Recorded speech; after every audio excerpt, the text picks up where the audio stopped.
여러분 안녕하세요. 인생친구의 뚝띠입니다. 우리가 출장을 가게 됐는데 과장님이랑 단 둘이 가게 됐습니다. 서울에서 수원까지 1시간 반, 왕복 3시간. 부산에서 서울까지 왕복 6시간.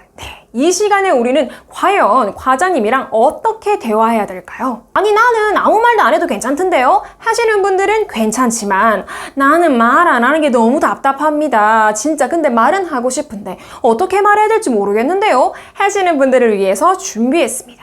오늘의 생존 스피치는 생존 대화법입니다. 장시간 동안 어색한 사람과 자연스럽게 대화하는 방법에 대해서 말씀드리도록 하겠습니다. 근데 이 생존 대화법을 제가 해보니까요. 사실 이 어색한 상황을 극복하려고 한 건데 생각지도 못했던 어마어마한 장점을 하나 발견했습니다. 이게 회사 생활 하는데 엄청난 무기가 됐는데요. 이거는 제가 마지막에 말씀드릴 테니까 끝까지 함께 해주시기 바랍니다. 장시간 생존 스피치를 이해하기 위해서는 단시간 생존 스피치 이해가 꼭 필요합니다.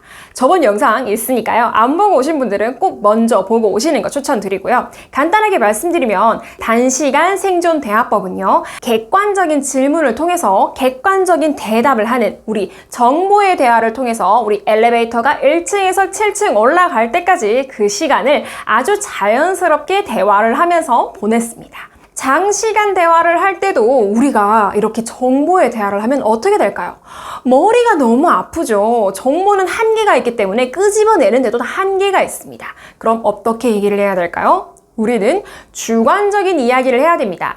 나 혹은 과장님이 섞여 있는 그런 이야기를 해야 되는데 아니 나는 내 사생활 얘기하고 싶지 않은데요? 그렇죠. 친구도 아니고 상사인데 상사한테 저는요 이런 거 좋아하고요 저런 거 좋아하고요 우리 가족관계가 이렇고요 저렇고요 이런 얘기 할 수 없겠죠. 굉장히 부담스럽겠죠. 그러면 우리 주관적인 이 이야기의 주제를요 과장님으로 잡아야 됩니다.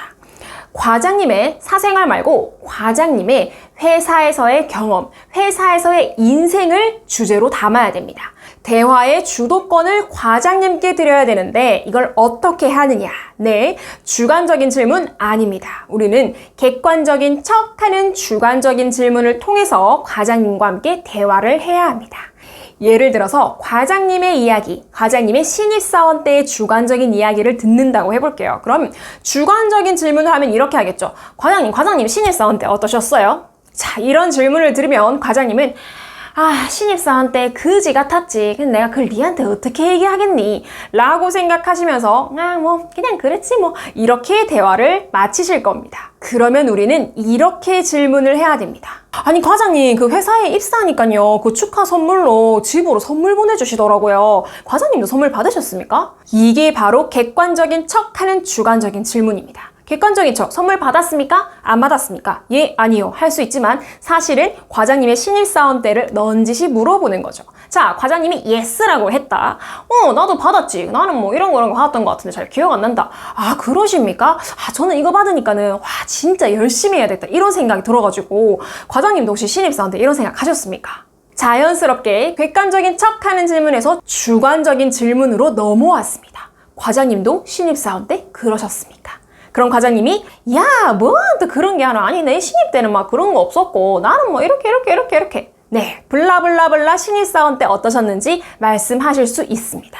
만약에 과장님이 아니요라고 했다고 가정해볼까요? 아니 나는 그런 거 안 주던데 야 그땐 그런 거 주더나. 네네 근데 이게 생긴 지 얼마 안 된 것 같습니다. 그럼 과장님 때는 뭐 다른 거 없었습니까? 아니 뭐 내 신입 때는 그냥 뭐 공장 돌아다니고 막 이런 거 했었지. 과장님 그 신입사원 때 기억이 다 나십니까? 와 과장님 그러면은 과장님 신입사원 때 어떠셨습니까? 그냥 좀 기억난다 해야 되나? 아니 저는 회사에 선물 같은 거 안 주던데요? 하시는 분들을 위해서 준비했습니다. 과장님 저는 회사 생활한 지 얼마 안 돼서 그런지 아직도 출근하는 게 너무 긴장이 돼가지고 알람을 맞춰놨는데 맨날 10분 전에 눈이 떠집니다. 과장님도 그러셨습니까? 야 니 내랑 똑같네. 나도 그랬거든. 내 이때가 신입 때 어땠냐면 블라블라블라. 야, 뭐 그렇게 일찍 일어나고 그러는 난 안 그랬다 야. 그렇게 걱정할 필요가 없어요. 신입 때는 말이지 이렇게 하면 돼. 이렇게 과장님의 신입사원 이야기를 다 들었음에도 불구하고 30분밖에 지나지 않았습니다. 그러면 그 다음 주제는 어떻게 잡아갈까요? 대리님 시절일 때를 물어보는 겁니다. 아니 과장님 그 대리님 때는 어떠셨어요? 아니 저는 아직도 후배가 없다 보니까 그 약간 후배가 생긴다는 게 어떤 느낌인지 되게 궁금합니다. 대리님 얘기가 끝났습니다. 그러면 과장님이 딱 됐을 때를 여쭤보면 되겠죠. 과장님, 와 진짜 과장님 되셨을 때는 어떻게 되셨어요? 아니 뭔가 이제 10년 이상 회사를 다닌다는 게 저는 아직 제 모습이 상상이 안 가고 뭔가 이제 상사보다 후배가 더 많은 그 느낌이 되게 이상할 것 같습니다. 만약에 나의 상사가 대리다 그러면 대리 1년차, 뭐 2년차, 3년차 이렇게 쪼개서 물어볼 수도 있겠죠. 여기서 중요한 키포인트 하나 나옵니다. 우리가 이렇게 주관적인 질문으로 점점점 넘어가면서 질문할 때 꼭 우리는 쿠셔너처럼 나의 경험은 이러한데 과장님은 어떻게 생각하십니까? 라고 물어봐야 됩니다. 이야기 자체는 과장님의 회사 경험, 과장님의 인생에 대한 이야기지만 사실 표면상으로 질문할 때는 사실 저는 이렇게 느꼈는데 과장님은 어떻게 생각하십니까? 라고 조언을 구하는 그런 모습으로 질문을 하는 거죠. 그러면 조금 더 주관적인 질문을 받았을 때 굉장히 조금 더 부담이 덜한 느낌을 상대방으로 하여금 줄 수 있기 때문에 꼭 나의 경험을 쿠션으로 사용하시는 거 추천드립니다. 이렇게 말씀하시면 부산에서 서울 갈 때까지 왕복 절대 두렵지 않습니다. 제가 이렇게 과장님한테 말씀드리니까요. 과장님이 나중에 이렇게 말씀하시더라고요. 야, 내 너무 말을 많이 해서 피곤하네. 좀 작게. 야, 나중에 오면 깨워라. 알겠나? 과장님 주무시고 저는 아주 편안하게 핸드폰 하면서 내려왔었습니다. 이렇게 객관적인 척하지만 주관적인 질문을 이렇게 이어가다 보면은 나중에는 제가 도입부에 말씀드렸던 회사 생활에 어마어마한 무기가 될 수 있는 장점을 발견하게 됩니다. 바로 업무 시간을 줄여주는 정보입니다.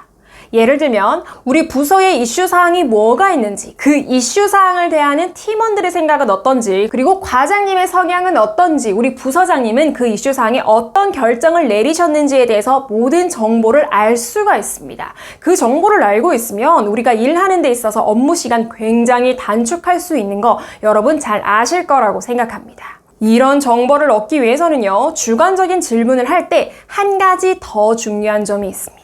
과거의 경험, 과거에 있었던 일을 질문을 하면서 그 질문을 지금 현재와 연관시켜서 질문을 해야 됩니다. 제가 한번 해볼게요. 과장님, 그 요새 A 시스템 있지 않습니까? 그 A 시스템이 옛날에는 없었다고 들었는데 맞습니까?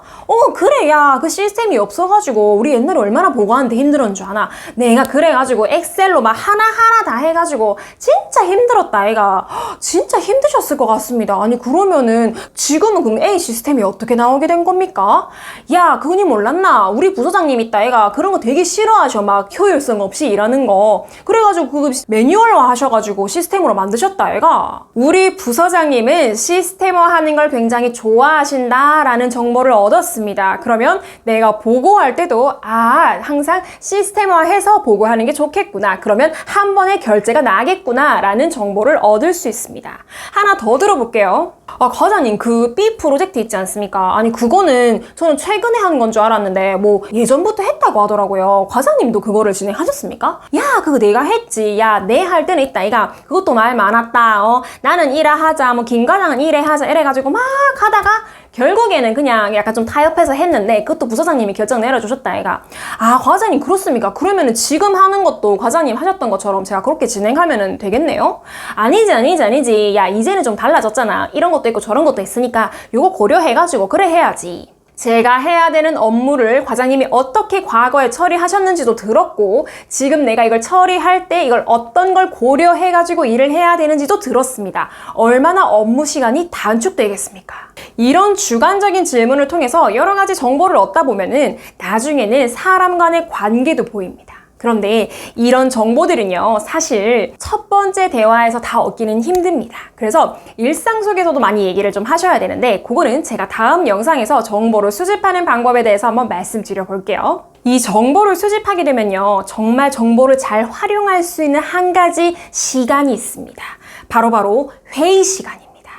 우리 회의 시간에 부장님이 야, 니는 이거에 대해서 어떻게 생각하노? 라고 했을 때 저는 이래 생각합니다 라고 아주 청산유수처럼 말씀하시는 그런 좀 일 잘러 선배들 있죠. 그런 선배들은 이렇게 사전에 정보를 정말 수집을 많이 하고 잘 성장해 왔기 때문에 그렇게 할 수 있는 겁니다. 우리도 그렇게 할 수 있습니다. 그래서 다음 영상에서는 정보를 수집하고 이거를 활용하는 방법에 대해서 말씀드릴 거고요. 다시 한번 정리하면요, 오늘 배운 내용은 장시간 동안 약간 어색한 사람과 대화할 때는 우리는 늘 객관적인 척하는 주관적인 질문을 던져야 되고, 그러면서 점점 더 주관적인 질문을 확대해 나가면서 회사 생활에 도움이 될 만한 정보를 수집해서 내 업무 능력을 올려서 결국엔 일을 적게 하고 빨리 퇴근하자 였습니다. 그러면 다음 시간에는 이 정보를 갖다가 어떻게 수집을 하고 어떻게 활용하는지에 대해서 말씀드리도록 하겠습니다. 도움되셨다면 구독 절대로 잊지 마시고요. 그럼 다음 시간에 만나 뵙겠습니다. 감사합니다.